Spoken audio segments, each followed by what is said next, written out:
Nacional de Argentina, pero aún resuenan las palabras del presidente Alberto Fernández, que entre otras cosas dijo: Argentina tiene que ser la puerta de entrada de Rusia en Latinoamérica. Esto lo dijo, hay que decirlo, tras el encuentro de su par, que es Vladimir Putin, en Rusia, pero a semanas de haber anunciado el primer acuerdo de entendimiento con el Fondo Monetario Internacional.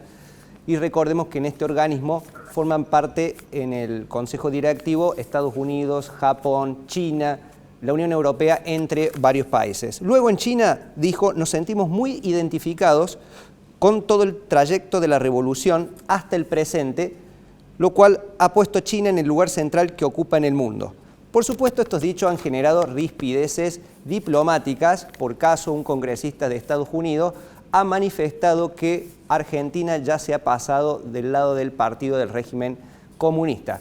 Más allá de todas estas disputas geopolíticas, tenemos el agrado de contactarnos con Guillermo Santa Cruz. Es licenciado en Economía, egresado de la Universidad de Pekín, vivió 8 años en China y también asesoró a gobiernos, empresas, pero actualmente es profesor de posgrado en la Universidad Nacional de 3 de Febrero y la Universidad Católica Argentina. Guillermo, muchísimas gracias por este contacto con los Turel. Hola Sebastián, muchas gracias por el contacto. Bueno, decíamos que es importante conocer los países con los cuales Argentina entabla relaciones comerciales. En este caso vamos a hablar de China, y apelando un poco a tu experiencia allí en esos 8 años que viviste en China, ¿qué deberíamos mirar de este país cuando lo observamos y qué deberíamos considerar en estas cuestiones vinculadas a las relaciones comerciales? Bueno, a ver, yo creo que es importante conocer la historia de un país, y eso te ayuda a entender dónde están hoy parados y su idiosincrasia. En el caso de China, no hay que perder de vista que ellos fueron una potencia regional muy importante, venerado por todos sus vecinos, y digo, al punto en que Japón, por ejemplo, en una época mandó funcionarios a que copiaran su sistema de gobierno para replicarlo en su país. Bueno, después eso lo implementaron a su manera, es otra historia, pero con lo que te quiero decir, ellos tenían un atractivo cultural, político, económico en la región, que después, en un momento, ellos deciden cerrarse al mundo, y mientras tanto en Occidente seguía el progreso económico y tecnológico. Hacemos un fast forward en el siglo XIX, cuando Inglaterra va a golpearle la puerta para hacer negocios, los chinos no lo dejan entrar, y bueno, el Reino Unido, digamos, entra de la peor manera. Ahí empieza lo que ellos llaman el siglo de humillación de China, cuando las potencias occidentales entran al país y se lo dividen en regiones de influencia. Hacemos otro fast forward hasta el 49, que es cuando la revolución comunista triunfa y, como dicen ellos, el país se pone de pie, ¿no? Hacemos otro fast forward hasta la década del 80, cuando hacen las políticas de apertura y reforma. En el 2001 se incorporan a la Organización Mundial de Comercio, se convierten en la fábrica del mundo, y eso lo lleva hasta donde están hoy, que, bueno, además de ser la fábrica del mundo, compiten en liderazgo en otras áreas como tecnológicas. Y yo te cuento todo esto para que entiendas que ellos viven todo este proceso como recuperar la posición que alguna vez tuvieron. Bien, ¿no? Es decir, como volver a ser la potencia número 1, más allá de la fábrica, como hoy bien planteabas. De hecho, mira, te invito a que veamos, Guillermo, la opinión y visión que en su momento nos compartía hace un año Orlando Ferrere, quien también es economista, sobre la proyección de China en el mundo. Esto nos decía. Siempre representó el 30% del Producto Bruto Mundial, pero después, a partir de que tuvo un proceso, digamos, de economía política destinada más bien al comunismo que al capitalismo, se fue quedando, fue solamente el 5%. Pero desde hace unos 35, 40 años empezó a invertir mucho, y esa inversión, ese gasto que también hace en tecnología y desarrollo, está haciendo cerca del 40% del producto. Llegó años en los que llegó al 50% del producto, y eso hace que China pase a ser uno de los países que más crece. este crecimiento no alcanzó todavía a Estados Unidos, según cómo se lo mida, digamos, pero ya lo va a ir alcanzando, y entonces China, que está considerado un país, digamos, emergente en cierto modo, va a pasar a ser el país número 1 del mundo por tamaño económico. La opinión de Orlando Ferreres, un poco manifestando lo que también comentaba Guillermo, de que China tarde o temprano va a ser la economía número 1 del mundo. Creo, Guillermo, que has hecho una excelente referencia, un raconto histórico de la historia de China, y nos decías que era siempre aconsejable, antes de opinar de un país, conocer de su cultura, idiosincrasia e historia. Pero te llevo a la actualidad porque recientemente el presidente Alberto Fernández, tras su gira, anunció la incorporación formal de Argentina en lo que es la nueva ruta y franja de la seda, como se le denomina. En ese sentido, quería que nos ayudes, especialmente a nuestra audiencia también, a comprender qué implica este corredor comercial y cómo puede impactar en nuestra economía. Bueno, vos fíjate que de nuevo volvemos a una referencia histórica, ¿no? Porque la ruta de la seda hace referencia, digo, la antigua ruta de la seda, a cuando China ocupaba esta posición de liderazgo y como un nexo entre distintas regiones y esto, ¿no? Una potencia comercial. La nueva ruta de la seda hace referencia a esto, justamente, este revival que tiene la presencia china en el mundo. Ahora, proyectos chinos en el mundo hay desde hace mucho tiempo, a partir de la década del 2000, cuando implementan una política que se llamó de going out, que era permitir a las empresas chinas conseguir financiamiento para que vayan a operar en el exterior. Entonces, China ya tenía distintos proyectos a lo largo y ancho del mundo. En 2013, el Estado chino lo que hace es poner todos estos proyectos bajo un mismo paraguas, que es la ruta de la seda, y se les da esta narrativa nueva del ascenso pacífico de China y de que China quiere hacer negocios con el mundo. Pero para tener un parámetro, o sea, nosotros acá en Argentina, por ejemplo, teníamos los proyectos de los trenes o de las represas que son anteriores, ¿no? a lo que se llama la ruta de la seda, pero de alguna manera lo ponen bajo un mismo paraguas, ayornado a los tiempos que corren, ¿no? Además de ser algo comercial, también dicen que es para intercambiar cultura y para intercambiar información, tecnología, Así etcétera. Déjame que te agregue algunos datos. Estamos viendo mapas allí de fondo que, bueno, algunos sostienen primero una diferencia conceptual entre lo que es la franja de la seda, que viene a ser todas las comunicaciones terrestres, y la ruta de la seda, las comunicaciones marítimas. Ahí estamos viendo en algún mapa las líneas marcadas, esos mapas son de 2018, se han actualizado, como bien decía Guillermo, esto data incluso de muchísimos años, del año 1 a.C., cuando se empezó a comercializar diferentes productos allí en el bloque asiático, en la zona, lo que era China, la parte helénica, griega y Uzbekistán, que es la antigua, bueno, el territorio de la antigua Unión República Social Soviética, pero en la actualidad ya hay más de 140 países involucrados, lo que representa un 40% del PBI mundial. Ahora, ¿vos crees, Guillermo, que esto podría salpicarnos positivamente? O como dicen algunos, Argentina va a tener que tener ciertos reparos por la posición dominante que pueda tener China, dada, digamos, la potencialidad. Mira, yo creo que hay que darle la importancia que tiene, ni más ni menos. Estuve escuchando mucho lo que se habló todo este tiempo, cada uno, ¿no? con sus matices, pero creo que lo más razonable sería hacer un análisis, digamos, ecuánime.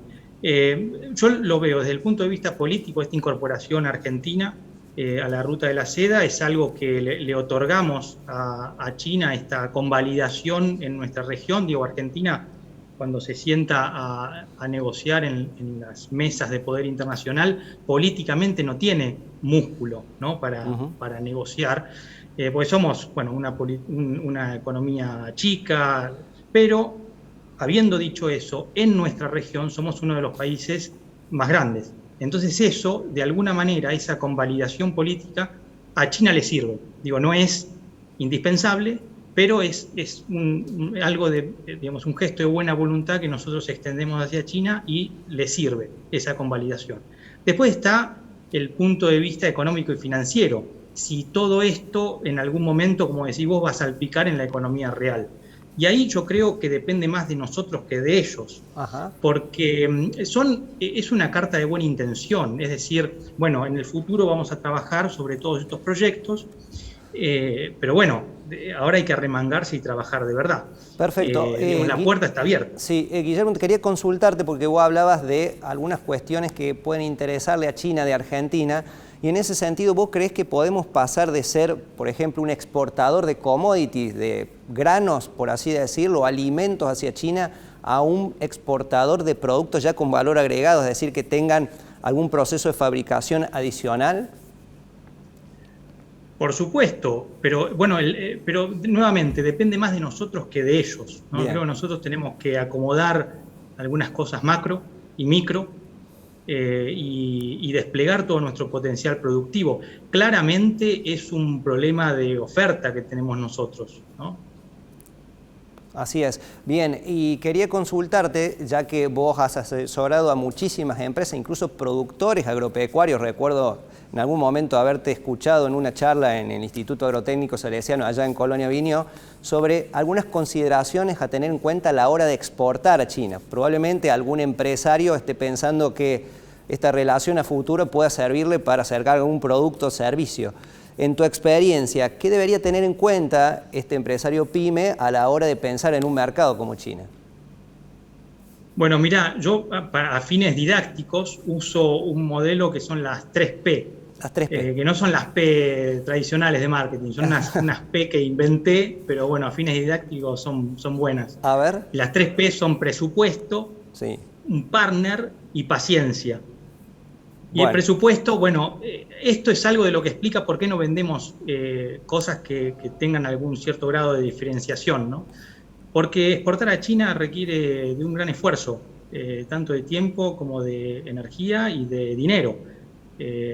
Yo aconsejo a los exportadores que hagan una evaluación racional de cuánto demandaría, ¿no? un presupuesto de marketing, porque hay que tener presencia, hay que viajar muchas veces, no una, hay que estar presente en las ferias, hay que hacer degustaciones, hay que mandar muestras, hay que armar un stock en China. Imagínate con lo que cuesta el capital de trabajo, ¿no?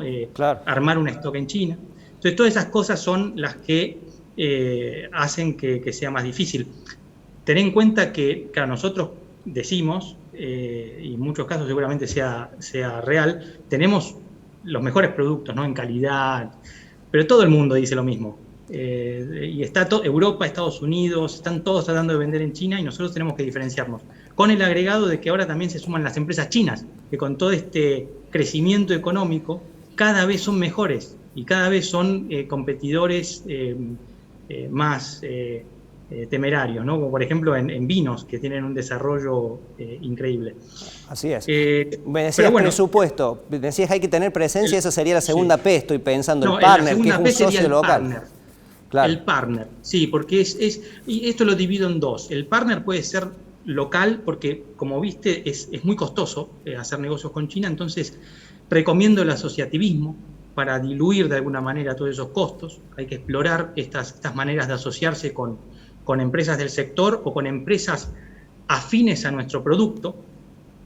Y también como partner pueden ser todas las empresas gubernamentales que ofrecen beneficios, subsidios para participar en ferias, descuentos para generar stock en China, etc. Todo eso hay que sacarle el jugo a absolutamente todo.